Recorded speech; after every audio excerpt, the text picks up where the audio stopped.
here are 3 exercises to do to get a bigger backswing and in turn get more distance off the tee. So why is a backswing important in terms of getting more distance?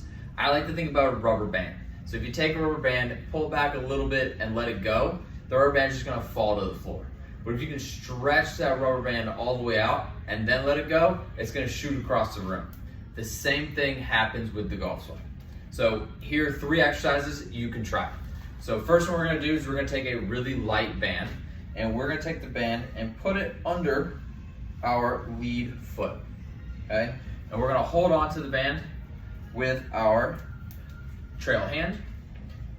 Lead hand is gonna make the shape of an L and it's gonna be resting here into the band. We're going to rotate back into our backswing like so, okay? So this hand is, the lead hand is gonna be pushing the band back and we're also actively pulling with our trail arm. So what it's gonna look like here is we're just gonna be here,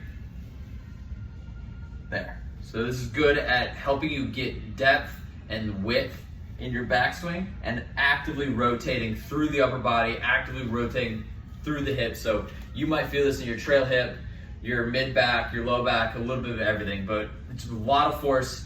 It's a tough position to get to, but it's good to teach you how to actively rotate into that backswing a little bit more. So one more time, right here, rotating through that hip, rotating through the upper body, trying to push the band away from you, okay?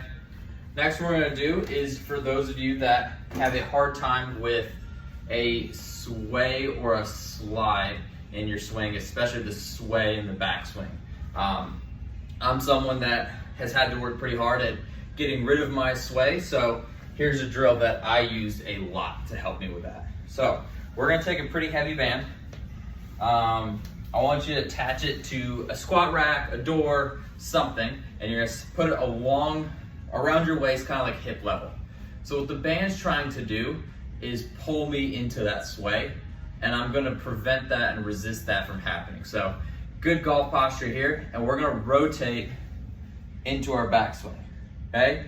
So this is gonna force me to have to rotate through my trail hip instead of letting the band pull me into the sway, okay?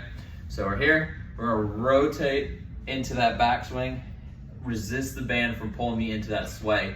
For this drill too, if you're someone that has that slide in the follow through and through contact, here's a way you can use this drill to help you with that. So we can go into the backswing and we can go into the follow through here. So instead of swaying or sliding against the band, now we're rotating through that lead hip, okay? Last drill we're going to do is called the hip airplane.